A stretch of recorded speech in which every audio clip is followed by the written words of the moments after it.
Vocational education is an integral part of national development which must be taken as such. A component of lifelong learning which focuses on practical skill acquisition, attitudes, and knowledge relating to occupation in various sectors of economic and social life. It's Let's Talk on D Network. I am Olujoke Mosako saying welcome. Dr. Tiffany Oloke, Senior Manager, Global Nonprofit Organization, is the guest for today. The topic is the roles of vocational education in creating a sustainable development in emerging societies. Stay tuned.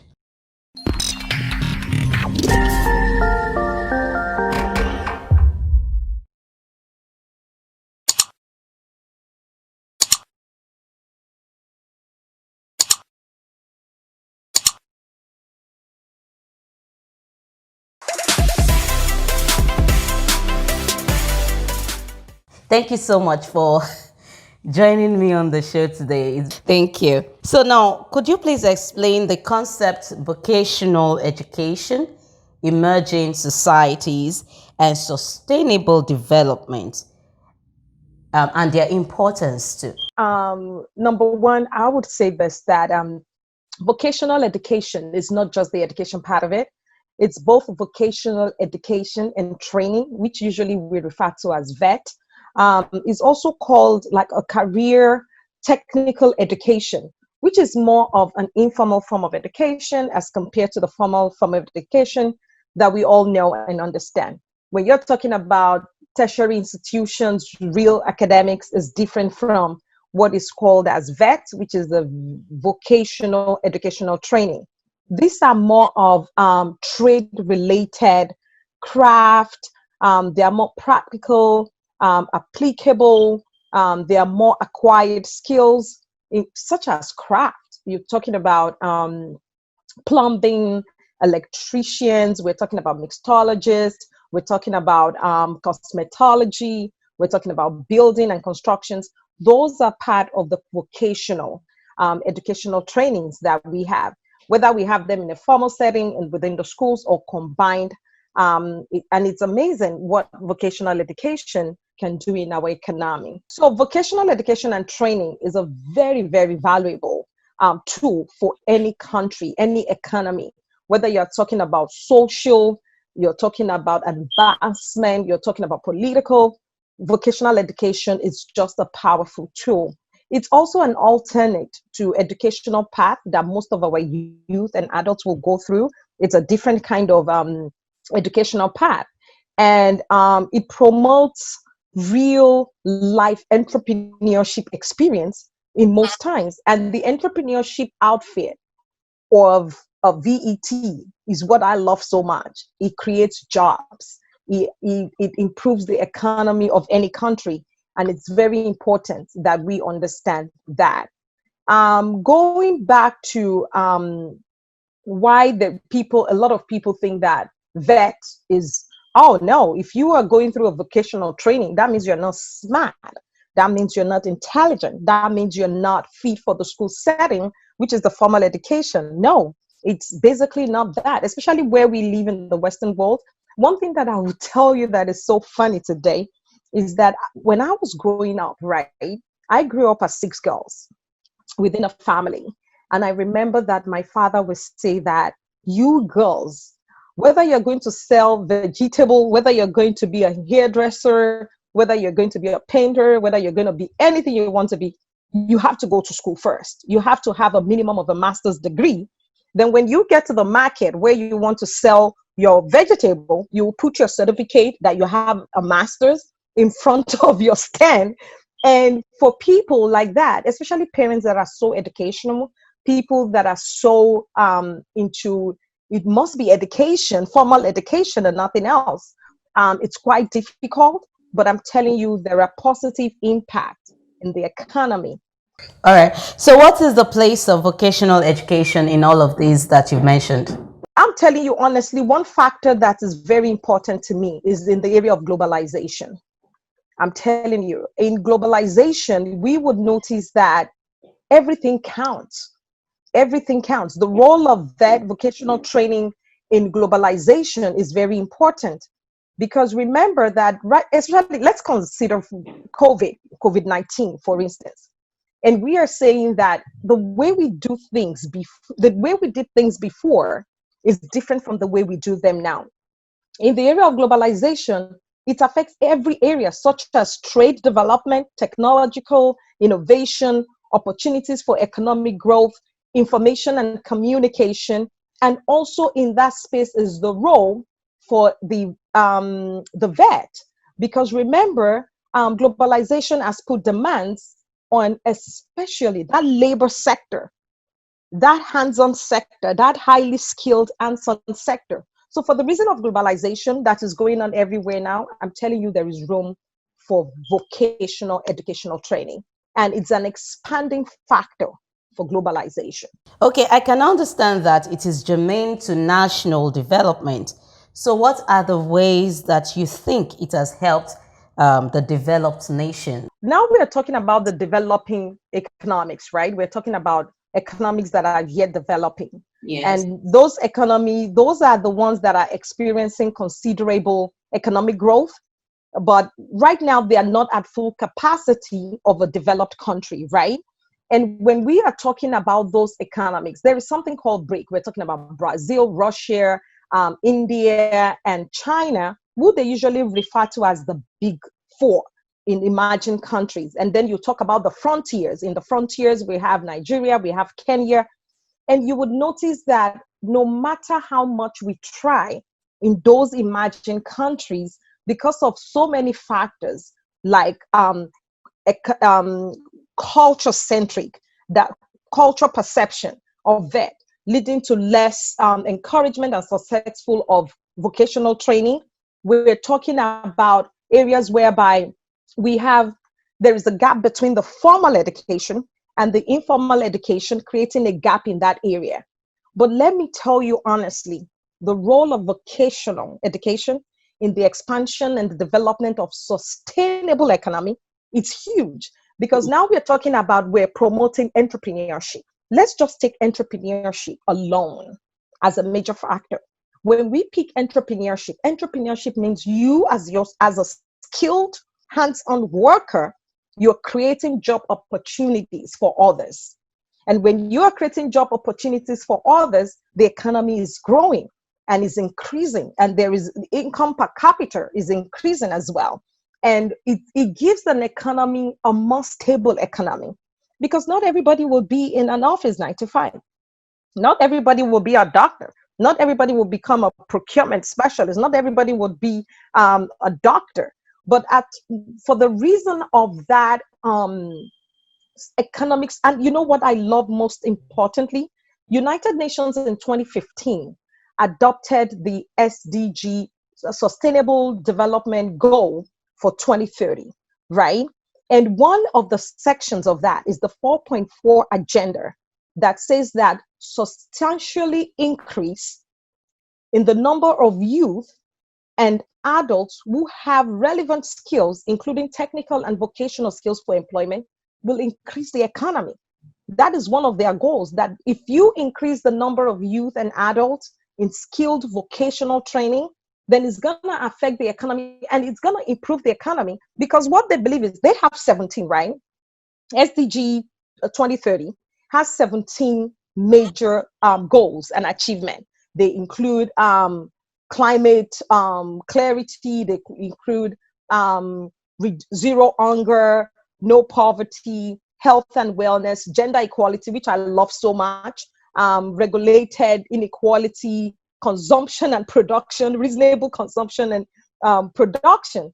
When you think about the reasonable consumption and production, most of the production, they come from these vocational education trainings, and they are being done by all the skilled workers. So when you think about all these 17 areas of the goals of SDG, you're looking forward into an economy that is more stable, an economy that can fend for itself, an economy that can stand for itself. And for me, I'm telling you honestly, I advocate for vocational education and vocational training.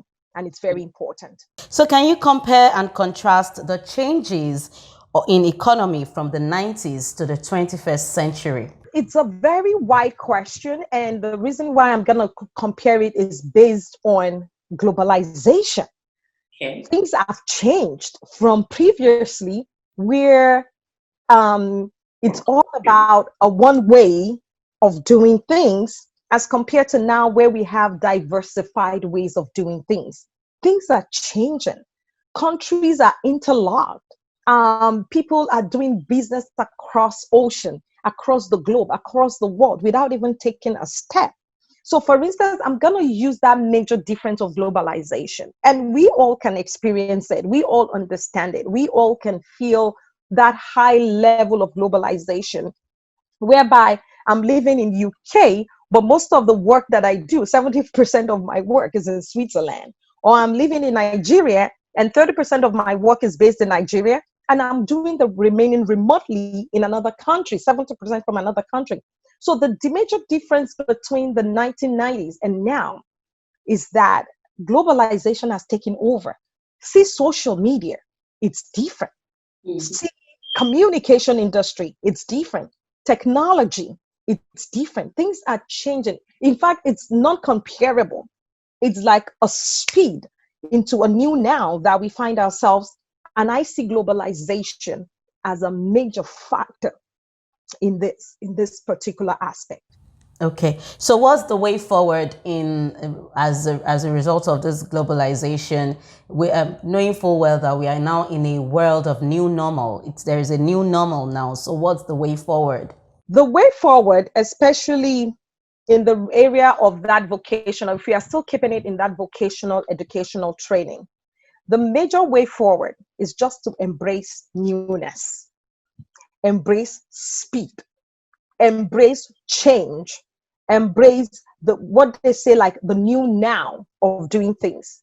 Normally we say that some people are first movers. When things change, they are like more first movers. When there's a new product in the market, they are first movers. We all have to become movers, whether we're going to be first or we're going to be second or third, but we have to be movers. We have to embrace that globalization. We have to embrace the change that comes with that globalization. We all have to understand that what used to work years ago is no longer a functionality of what is happening now in the economy. We have to keep ourselves abreast of information. We have to make sure we gather information regularly on day-to-day basis, and make sure that we embrace that change. If we don't move with speed, and I'm not talking about a negative speed, I'm talking about a positive speed. I'm talking about good competition. I'm talking about moving at the speed that will give you like that satisfactory accomplishment that you would require to be able to sustain and to develop. Gone are those days where you just want to develop. You want to be able right now to sustain that development. There's a difference between getting to a level of development and sustaining that development. And that is why I just love the United Nations SDG 2030. It's a goal that, you know what, we're not just having a development, but we're going to sustain that development. All right, I'll actually going towards that end too. So, how can the government of these emerging societies create a better quality of life for everyone and generations to come? Hmm. That is a very, very important question. One thing that I know that most developing countries, one of the characteristics of most of these developing countries is that number one, there is something that we call high risk for potential investor. And this is basically based on political reasons, saying that when there is a political instability in a country, then it becomes difficult for investors to come and invest in that country. Things like political instability, I don't know how long this is going to stay for. There's so many revolutionary steps that people talk about. Oh, there's going to be political stability. I don't want to, in any country, for instance, where there is political instability. And these are the principles, these are the policies and procedures, these are the steps that we have to go through. And to be honest with you, what works is the question that comes back to me. So for an economy that is developing and has that things like political instability, so many malpractices, ethical issues, if those fundamental things are not removed, to be honest with you, I don't know the way going forward. Those are some of the things that is being highlighted as some of the, the major factors of these developing economies. And until those factors are being totally eliminated, it's still going to remain. But one thing that I know for vocational, to expand vocational education and training in these developing economies, is number one, there has to be, if you notice in all this developing economics, you will notice that majorly it is the public sector that support them. Yes. The investment is more from the public sector. So when you are talking to developing countries, we are talking about private sector. Please wake up. Private sectors come to the aid of vocational educational training. So when there is a cooperation and collaboration between the private sector and the public sector, then we're going to see a span improvement. You will no longer see vocational educational training as the worst, as something invaluable. By that doing, perception of parents will change. Now you could be a mixology, you could be a cosmetologist, you could be a plumber. And also there is a gap between formal and informal education in developing countries. It's huge. And that gap has to be closed. Would you advise this modern day parents to actually make their children learn a handwork, a vocation, go for vocational training before going into school, or whichever way? Which one? I would always support that encouragement from parents. I'm telling you honestly, gone are those days when you think that it's all about being, I'm going to go back to Nigeria, right? Because that's my foundation. And that's why I had my education. I'm telling you honestly, it's a culture thing. When you hear a Nigerian, I just gave an example of my father. My father, well educated, my mom, well educated, they studied in England. And when they see a child like me that was already holding a microphone at the age of 12 to start behaving as if I'm a TV anchor or I'm a speaker, and they're looking at me and saying there is no option. Tiffany, is it that you're a doctor, you're a lawyer, you're an engineer, they lay down the foundation. And they tell you, I don't know if you remember, nursing in Nigeria at one time was a bad career for girls. Parents don't want their kids to be a nurse because they just think that, why be a nurse when my neighbor's daughter is a doctor? And we have to remove that culture-centric idea. I'm telling you honestly, we have to encourage our kids. If they tell you, I'm not saying I'm telling you honestly, formal education is important. It's an eye opener. You gain wisdom. You talk differently. Even if you become a plumber out of your bachelor's or anything, you still have that ability to say that, you know what, I'm educated. Education, I'm not underestimating education. And I would love to say this. When I wrote my dissertation, I wrote about the business experiences of Nigerian female immigrants in New York. And I'm talking about interviewing 15 participants. And out of these 15 participants, they are right now in the United States doing the work that their parents said they shouldn't do because they have to be engineers, lawyers, and doctors. That is how they become comfortable, living a good life here in the United States, because now they went back to their choice of job. I have a lawyer on my participating team that is now an event coordinator. Went to learn how to decorate, and she's doing exceptionally well. I would also say this. I have a friend. We went to school together. We went to university together. She studied law. She has one of the largest cocktail house in Abuja right now. And I'm asking, how did you leave first class to become a cocktail person, and she's doing so well. So parents, be encouraged. When your kids tell you they're going on the vocational side, let there be a support. I'm telling you honestly, when I was growing up and I thought microphone holding, I still, right now, that's my job.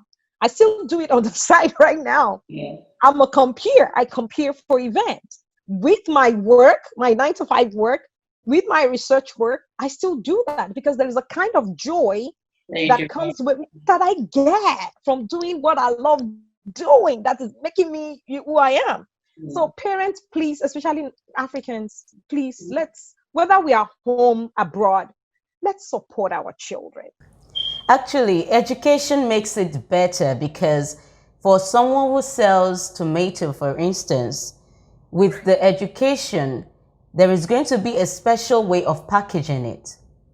There, for a mechanic who actually did that before going to school, having an education will make him have his shop in a different way. So I think they work hand in hand. So I think parents should just learn to accept and make their children do a lot of these things. And even people should also not see it as a dirty job, because right now, in this COVID era, it is what is important right now. I'm telling you, Miss Musaku, I believe you 100%.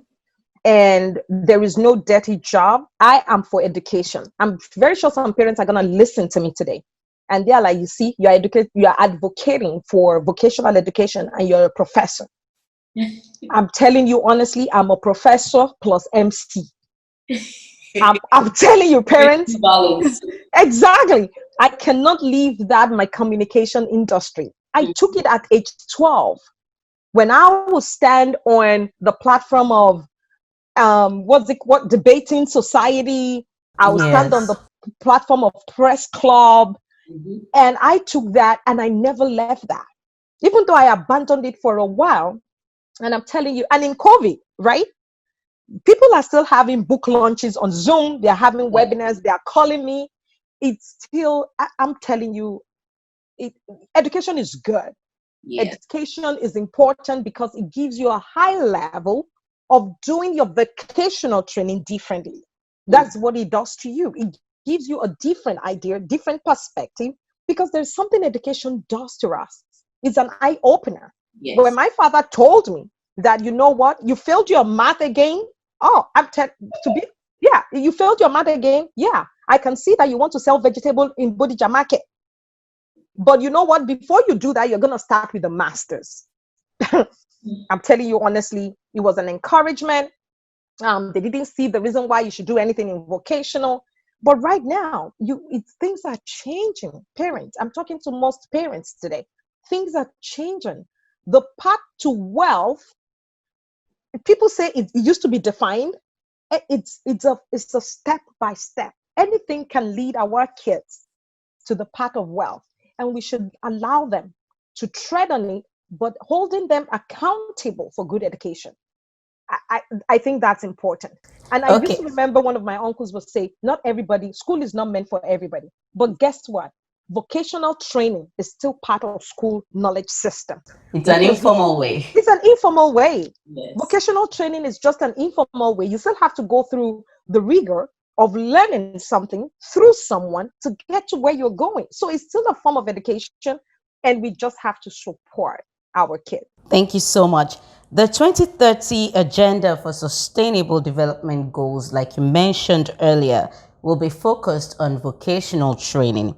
How best can this training boost every economy while fighting COVID-19 in 2020 in modern economies?